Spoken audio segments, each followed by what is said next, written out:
Hello, Narnach here. Welcome back to Grim Dawn. We are standing in the gates of a necropolis. We are getting very near to the end, at least of a veteran mode, that is. Last episode we hit level 45 and that means we can now equip the Thirsting Maw epic one-handed axe. And it provided us with quite a decent upgrade. The remark I made about the vitality damage actually, or from the hollowed fang actually lowering our damage, it was still fresh in my memory when I equipped this, and the Thirsting Maw having a 9% life leech rate on it meant that I didn't have to put a hollowed fang in it. So instead I went with purified salt, which gives us an ether ward aura, which gives us 20% ether resistance, and it also raises the maximum ether resistance by 3%. So we're now at 30% ether resistance, which is going to be really useful for this neighborhood. Also, we have been adding auras left and right, and adding the flame touched. Oh, it was yet another drain on our energy, and it made me reconsider all the auras we had. I'm saying had as a past tense because I dropped a couple. Counter Strike. It's a one pointer, but it costs us 1 energy per second to maintain, and it gives us a 15% chance to activate a rather weak AoE attack. So I didn't really feel all that comfortable with it. I don't think it added all that much to us, so I took it out because that 1 energy is rather valuable at this point. Similarly, Field Command. It just preserves some energy, and it's a minor bonus to our offensive and defensive ability, as well as a damage increase. And we have some extra damage and attack speed that we get. But they're all one pointers, so at this point they're not really worth it, I would say.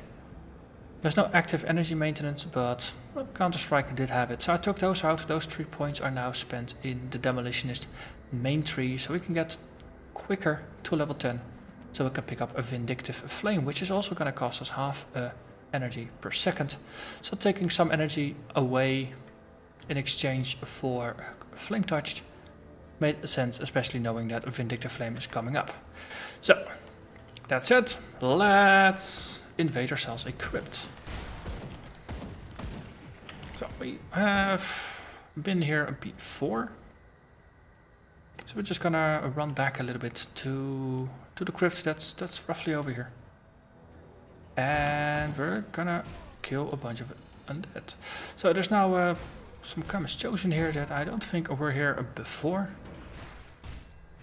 But of course, clearing the waypoint did allow our allies to come in and take control of the situation. So we are not the only ones that have to stand guard here anymore. So, just gonna push forward and they will just follow us. And then up here and down there.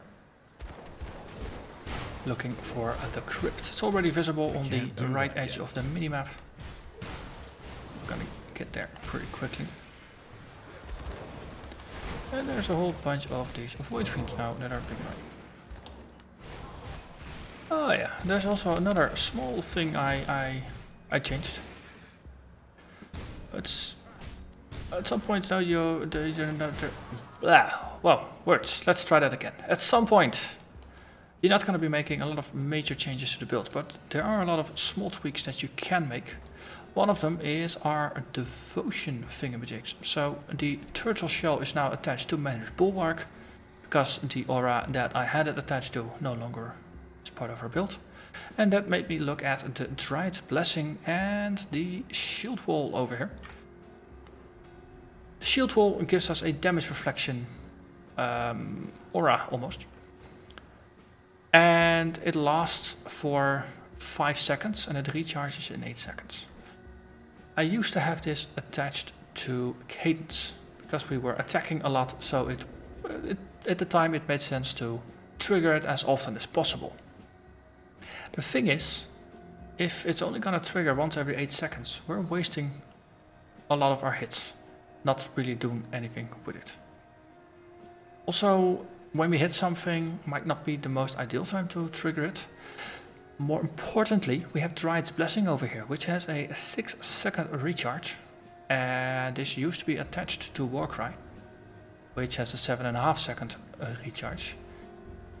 And I figured it would make more sense to have our self-heal and poison and bleeding reduction skill triggered on our melee attack. So whenever we are able to, we will trigger this. And we keep healing ourselves. Whenever we're attacking, we're healing. And the shield wall, we're triggering it together with Warcry. Warcry taunts monsters, lowers their damage, things like that. And it has roughly the same recharge rate as the shield wall. So we just have to make sure that we don't chain cast the Warcry exactly when it's off of its recharge, because then we're gonna miss it. But otherwise, if we just wait half a second, which is pretty doable, that's gonna be okay. And over here we are at the crypts. Crypt entrance, yes. Let's click it. It's the Black Sepulcher.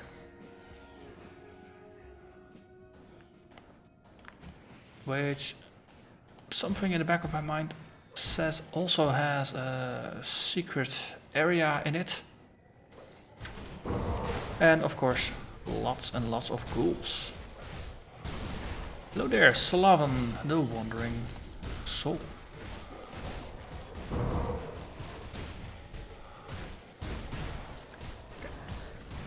You are done wandering now. We'll put you to rest. It's an act of mercy, so to say. And some iron bits over there. Ooh, shinies. Okay. Lots of jars that need to be liberated.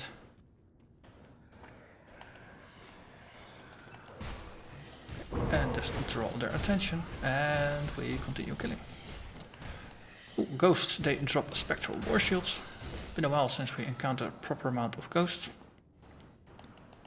It is always fun to use those shields. In fact, we are still using one.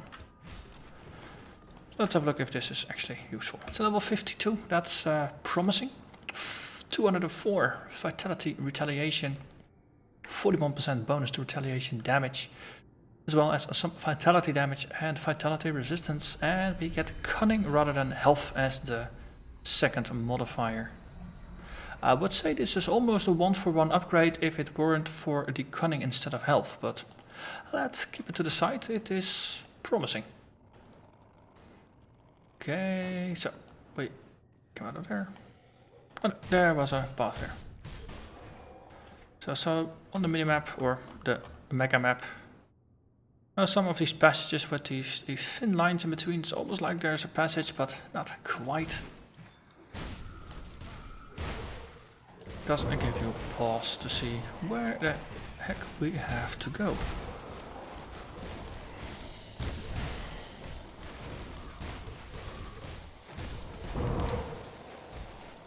So there's some level 47s here I see, that's 2 levels above us. All the other ones are mostly just on level. I think we are here on time, it's not like we're too early or anything like that. And this is not meant to be a overly challenging dungeon, Can't do that. Otherwise the monster level would have been higher than ourselves. There's a corpse there, there's an urn here. There was a break here, so... but nothing else, which is interesting.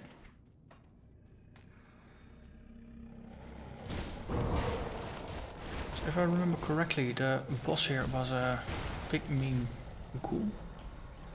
Of course, ghouls have a bunch of life leads that they tend to do. One of the nice things of the Purified Salt is that it also gives us 25% life leads reduction. And exactly, Ruined Shrine. My memory did not betray me. That skill's not ready. So if we manage to kill enough undead on veteran mode, then we can actually grab the rover quest and cleanse their shrine for them.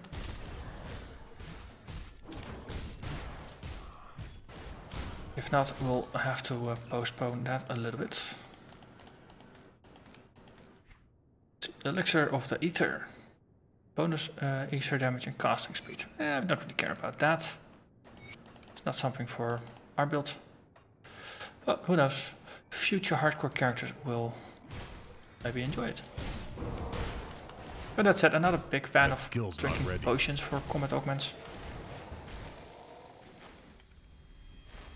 And the only reason this royal jelly is there is because it was already there, because I got the potions as a quest reward.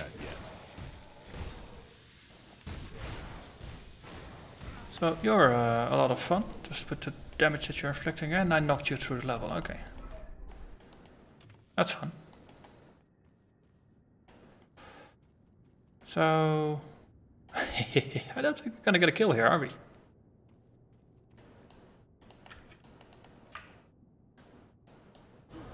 Okay, so we can Warcry. We can do a force shout. Nope, we need to actually stand here. Okay, so I seem to be getting pretty good at knocking monsters out of the levels while they shouldn't be. It's not the boss, it's just an epic. So we're gonna maybe lose out on some interesting monster infrequents or something. But on the other hand, no, we're not risking our lives here either. So it's fair. Would be more annoying if you could knock treasure chests out of the level. That would be annoying.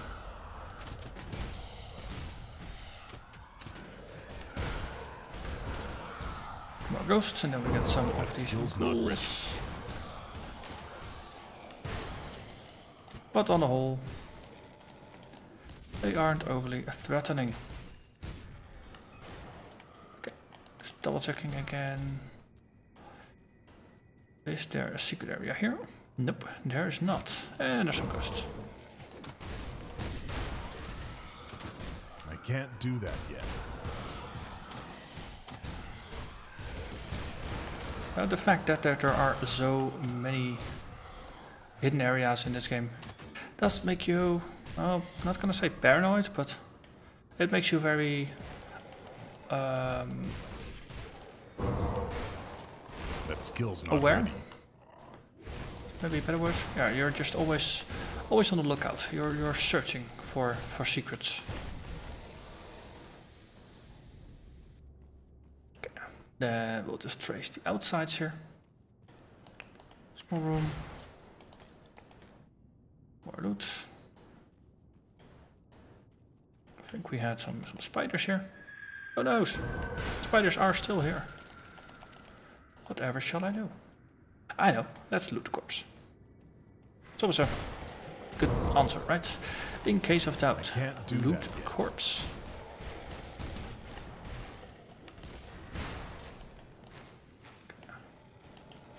It actually died slightly delayed.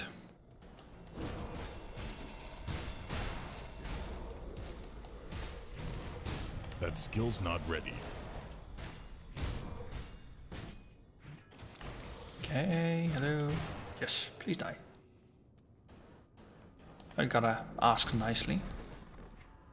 Say please, or I won't do it. Let's stick to the true outside here. Oh, let's not forget this one. Okay, now I'm getting a very strong sense of déjà vu with this dungeon. It's almost like we've already done it with this character, but no, it might also be that the memory of a previous run is just way too fresh in my mind.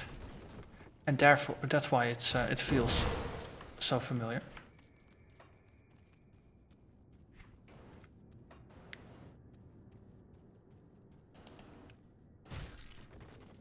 Yeah, weird. At some point, things do start to blend in with each other. That's one of the unfortunate side effects.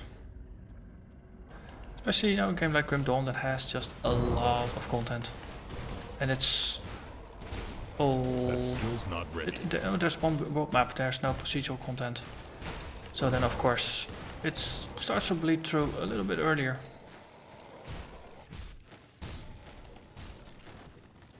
Which is also a valid strategy to keep a game replayable, I suppose. Just add so many things in there that, you know, you can't remember everything, and that's why you will always rediscover something on every new playthrough.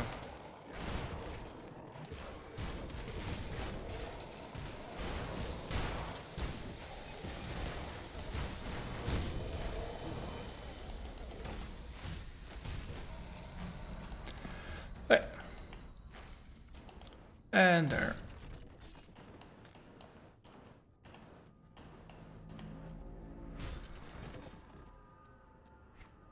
Okay, look, going into the last bit where we will get the encounter with the boss. Hey, hello, bunch of ghouls.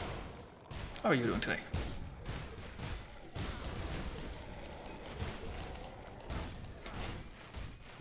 They aren't taking this very well. So, charging in. And then, of course, with Blitz you have a chance to knock monsters down. So if you charge in and then instantly cast Warcry, you're wasting a lot of your Warcry potential. Because mobs will be affected. But it's better to just wait a little bit until they've regained their consciousness and then do a Warcry. So they will get taunted. But also means that they will be attacking you when your reflect bonus is going to be up. I can't do that yet. Yo, don't run away. You're supposed to die. And a weather chest.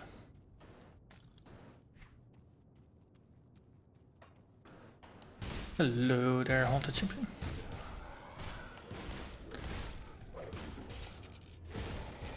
I would like to go through here so I can just taunt everybody. Yeah, like that. Excellent.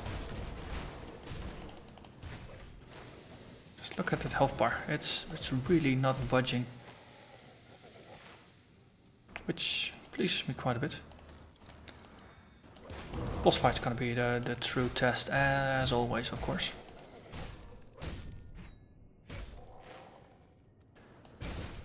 Okay, a single ghoul.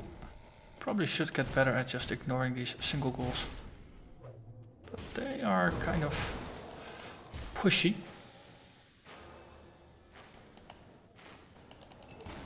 Oh, some loot here. I think the boss spotted us, so it might be that he will just come charging in.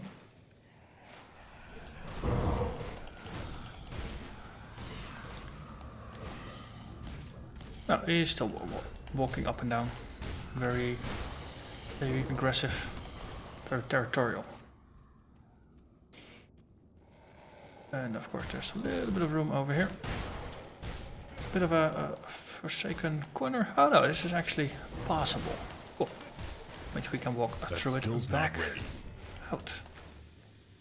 Good, good, good. Okay, bossy, I'm home. Pelagius the Decrepit. Just shout in his face to get our retaliation up. Works pretty well.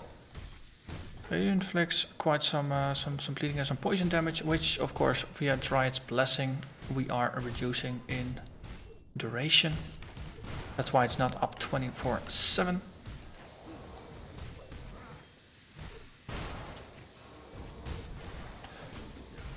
But this guy it's just a war of attrition and he is losing it very badly.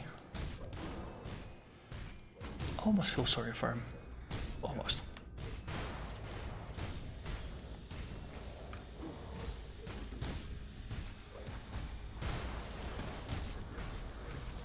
Oh, a boss like this, I'm wondering what his chance is to hit us. He's level 49, that's 4 levels above us. And he's a purple, that is the highest class of mobs. 89.9% chance that we have to hit him, so we are slightly below crit range. In terms of defenses, he actually has a 0.2% chance to crit us. So the Seismic Blast actually has a 1 in 500 hits chance to actually trigger. I don't think he got 500 hits off in that fight. Might have been a bit less. Plunder all the loot, and then of course we are gonna go after a shrine. What do we need to put in? A Riding Blood. Do we happen to have a full one? No, we didn't find enough blood fragments here.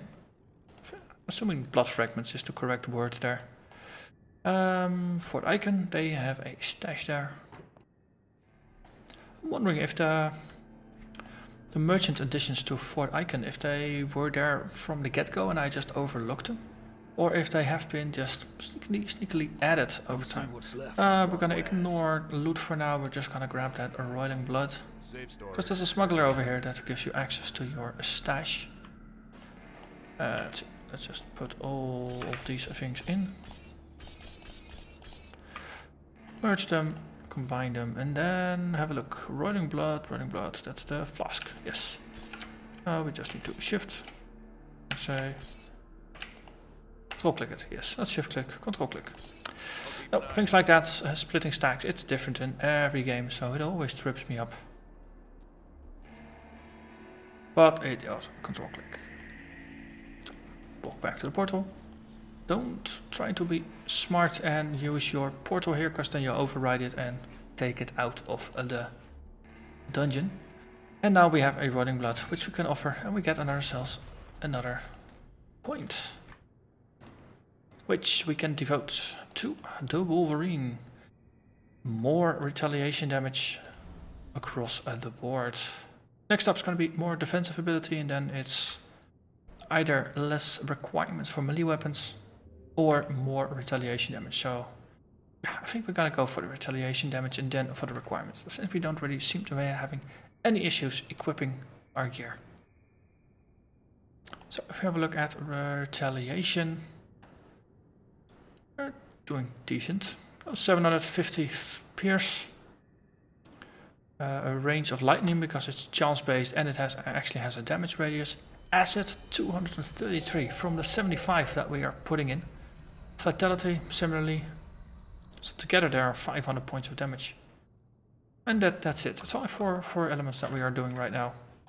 We shall see if we'll manage to improve it or not across just over time. I think for now we can run the blood wagons. So it's going to be a circle throughout the necropolis. Take out the blood wagons and kill some cultists in the process. That's always fun. To the next episode we can devote our entire attention to delving into the dungeon and defeating the Logorian. Or alternatively getting devoured by the Logorian. But I hope that is not going to be the case. I don't think I've lost a character to the Logorian in a couple of runs now. So I hope this is not going to be setting a precedent. Or I'm just going to follow the trend there. That's what I wanted to say. Okay, so first wagon is down. 2 more to go. 3 more to go. No, 2 more to go. It's a very, very, very faint checkbox here. Or a check mark inside the box. I can't do that yet. On the one hand, no, the very faint check mark is subtle. On the other hand, it's freaking subtle. So maybe just making it green in its entirety or something, or just striking out the objective would be a bit more easy. Whatever way they visualize it, we've now taken out 2 of the wagons and we're looking for the 3rd one. Let's see. Ooh, there is some fighting going on here. Our buddies of Cadence Chosen and the Bloodsworn. Also, Exalted Stash. I think I'm just gonna go here and let you do the fighting. Yeah, that sounds okay, right? Yes. We got the something of perdition. Ooh, perdition set. Yes. Acid retaliation. I think we found ourselves a winner. So, same amount of armor, bonus to acid damage, bonus to health, bonus to armor, vitality resistance, bleeding resistance, and 100 acid retaliation. And the set is all themed about asset retaliation and just generally increasing our retaliation damage. I think we should see if we can go for this. Of course you can't influence this, but when we find multiple set pieces of the perdition set, we're just gonna go for them. I think this might actually be a side grade. Not gonna be an outright upgrade because we're using the same tier armor. Also there is a weathered chest down there. I think we actually need to be on that side for the last wagon, so let's run about a little bit. I probably just should have stuck to the outer ring here. Made it a bit easier to see what was happening, but I think in the end it will be alright.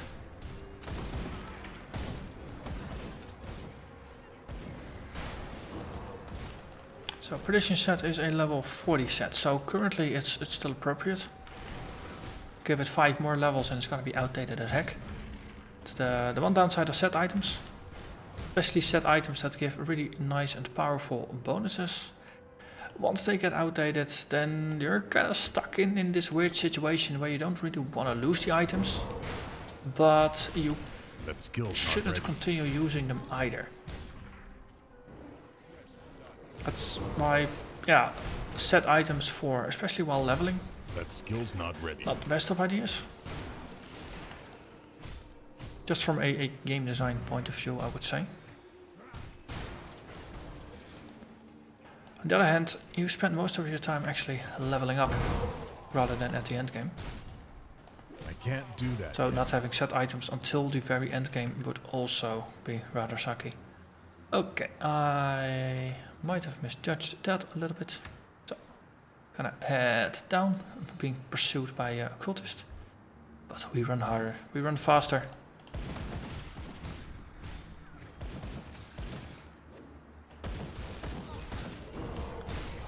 And more Cadonians bite the dust. Because that's what they are really, really good at. Biting. Especially dust. Hey, attention. Yes, yes. And there's the Blood Wagon with one of those big guys guarding it. Oh, let's first kill it. And then deal with its guardian. So he was telegraphing a quote-unquote powerful move. Turned out not actually that nasty. This guy, Julius Crowley the Mindbender, is actually a bit scarier, it seems like.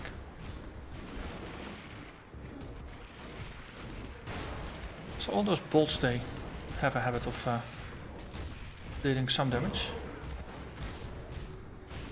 But we now have our damage reflection aura up, so that should backfire quite a bit to them.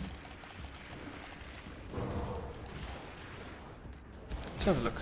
How are you doing? Yeah. Let's see. Shout, shout.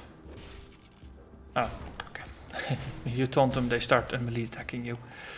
So we couldn't quite verify that experiment to see if we could kill them entirely with reflection damage, but doesn't matter. We have cleared all the blood wagons, and that means we now have access to the pit of the Logorian. Down below there. So, next episode, we are gonna face the final baddie of Grim Dawn. We're gonna face down the Logorian, and only one of us will make it to epic difficulty.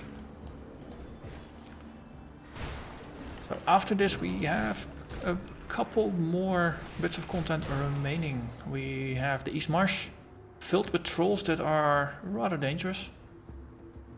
And of course we have the Hidden Path content. And after that I'll have to have a look in the Bastion of Chaos. At least the approach towards the Bastion of Chaos has a shrine, a devotion shrine, so we want to tag that one to get the point. Strictly speaking, there's no reason to go into the Bastion of Chaos besides risking our neck and saying I have conquered it. Similarly, the Steps of Torment, we've already got the shrine down there. There's strictly no reason to go into the challenge dungeon besides getting bragging rights. So might be that we'll just go for the East Marsh, for the Hidden Path content. Then we'll just tag the Devotion Shrine in the Bastion of Chaos. If we have enough reputation with the Rovers, we're gonna go back to the Desecrated Shrine over here in the snow and get that one. And then after that it's gonna be Epic O'Clock.